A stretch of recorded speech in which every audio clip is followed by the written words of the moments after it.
Nigeria has a corruption problem? Certainly, Nigeria has a corruption problem. There is no doubt about that. What in your view, is corruption? Well, in my view, in corruption is the use of your privileged position to either enrich yourself or enrich your relatives or even your friends. Okay. And so would it be in fair other words, abuse of office. So would it be fair, therefore, using that definition, to examine your record in office vis-a-vis this definition, starting with your time as a custom officer at the Apapa ports and the setting up of a logistics company that did clearing and forwarding while you were in a custom officer? Would you consider that an abuse of office? Certainly not, because it was an issue of share purchase. And at that point, it was very, very lawful for any public officer to purchase shares. Okay. And this is exactly, you must remember, I don't know how old you were, but you must, you must remember there was the indigenization decree which was passed by the then military government, which allowed public officers to legitimately acquire shares in their attempt to indigenize most, of the companies that were operating at that time that were owned by expats. Okay, let me try and see if I can get this right, because the information in the public domain is not that this was an existing company in which you acquired shares. This is a company that you actually set up with an Italian shareholder, Mr. Volpi, and which you registered. And the primary job of that business was clearing and logistics. I'm sorry. At a time, let me ask, and then you can clarify. Ahead, because at a time when you were a customs officer who was responsible, actually, for making sure that the business of clearing and forwarding was done lawfully and that Nigeria was paid duty according to all the rules that were laid down. Now, is that information that's in the public domain accurate or not? It's not correct. Okay. Let me tell you. Nicotes at that time was not registered as a clearing and forwarding agency. It was a registered company to undertake logistics in oil and gas. And that is what it still does. No more, no less.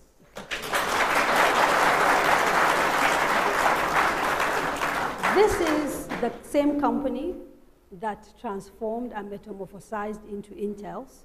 That's right. And which in 2006, was given extended 25-year concession in some key ports in this country. But more than that, it was given monopoly for the oil and gas sector at a time when you were the Vice President of Nigeria. Again, do you see that this could be a moral problem or not? Again, you are very, very incorrect. Okay, please correct us. Because the issue of monopoly was not there. There were still companies that we met in the ports that were doing exactly what Intels was doing. So there is no question of monopoly. It's a complete misrepresentation of the facts. There was no monopoly at all. Calabar, Warri, One, all concessions to you and nobody else. No, it's not all of One. It's not all of Warri. It's not all of Calabar. The oil and gas business, the logistics oil and gas business was you. There was competition, and there is still competition. No, now there is. No, there was. There was still competition. Okay, so what you should have done was to make or conduct a research. I did. They are where? I did. What was Browell doing? This is. No, I was asking. This is on your company website, by the way. This is not information from an outsider. No, I'm taking this from your company website. But you should have also cross-checked to see whether what the company was saying is correct or not. Your company made a mistake about the fact that they have a monopoly. Is quite possible. Okay. Let me turn to Mr. Obi, because you have similar allegations against you of a conflict of interest. When you were governor of Anambra State, you invested in a brewery. You put money worth about 2 billion naira of the state money in a brewery, Interfact, I think, beverages. Your company Next, according to the Corporate Affairs Commission, is a major shareholder in this particular brewery. How can you justify that you took money belonging to Anambra State and the people of Anambra State and invested it in a business in which you are a major shareholder? Thank you very much. I brought international breweries into Nigeria. SBM Miller. I brought them into Nigeria. And as the governor of a state, they built a greenfield facility in the state. And they came to me and said, as our partner, we want you to own 15% of this company. And I said to them, no. Right now, I'm a governor of a state. I know the future of this brewery. I want the state to own 10%. And since I'm no longer involved in this company, they can own 5%. They are putting $30 million of state money there, is now worth $100 million. And it's still there. And it's still there. No other state in this country has such investment. How much have you personally made from that brewery? I have no investment there, not 1 naira. No, hang on.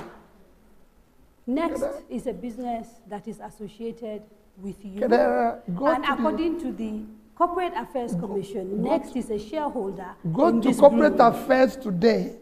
If you see P2B as owner of 1 share, I didn't say 1 share. It doesn't exist. No. Next.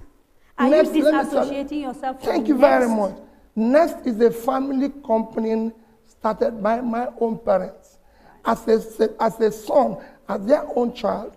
I ran it at a time when I became governor. I had nothing to do with Next. Okay, so how much has your family made from the investment? Thank you very much. How much has your... No, see, this is a serious question. I'm sorry. I am sorry. I am sorry. Please, very good question. Nigerians are watching this, okay? Very good question. Okay? No. Let's ask this question. You took money belonging to Anambra State government and put it in a company in which your family has interest. That's what you're telling me? No, let me tell you. Look at what you're saying. I got shares in banks. Let me tell you what I did. It wasn't only in that I invested. I invested $50 million of Anambra State money in power sector. I invested another over several billions in banks, including banks where I have share. I was investing for the future of the state. It doesn't matter whether I have shares there or not. But so, if the shares is making profit, so if I have an opportunity of building a future for the state, shouldn't I have done that? Okay, so can we agree that, in your view, as long as you are making money for the state, if some of that money finds its way into your pocket, it's not a problem? Never. No. Is that what you're saying? No, I'm trying to get clarity. No, let me tell you. Yeah, no, let me clarify. Okay. I left office in this country. Living in Anambra State, with an investment and cash of 75 billion naira. It's never happened in this country. The day I left office, I had Infidelity Bank, $56 million, 12 billion naira for Anambra State. I had in Diamond Bank, $50 million, 12 billion naira for Anambra State. I had in Access Bank, $50 million, 12 billion naira for Anambra State. Show me in the history of this country where anybody has left 10% of that. Thank you.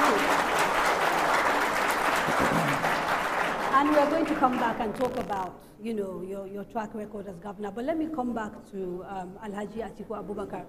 In your manifesto, you have a plan for tackling corruption, which you've agreed is a problem in this country. What is it? I'd like to hear what you plan to do. I have said that there is need for us to go by the adage of the English saying, which says, prevention is better than cure. We can have both going side by side. Punitive measures, preventive measures.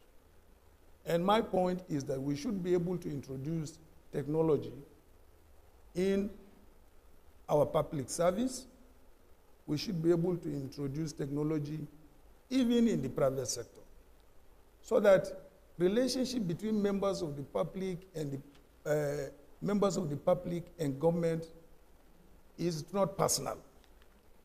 I gave an example of the United Arab Emirates, whose citizens are not as educated as Nigeria. And yet, by introducing technology in their public service, they have virtually eliminated corruption in the sense that there is no personal contact between. You can stay in your room on your computer, apply for whatever license you want to apply, and you get approval. Okay, so basically you want to... So I really want... automate everything. Yes, right. to automate, you know, the public service and make sure that contact to contact, which brings about the tendency, you know, for corruption, that one is eliminated. If you eliminate that, then you would have succeeded in reducing the incidence of corruption to the barest minimum. Okay, so I'm going to start taking questions because, you know, it's not just me talking, and some of them we collected from people online, and we'll take some from people at home. But let me start with Mr. Ayo Ali, and he basically said, will you make EFCC fully independent and mandate them to go after everyone, even your friends? How would you reform the criminal justice system and judiciary, given the lack of confidence Nigerians have in it to deliver justice against public officials and politicians who are corrupt? This is from Mr. Ayo Ali. My quarrel with our judicial system is that there is too much delay.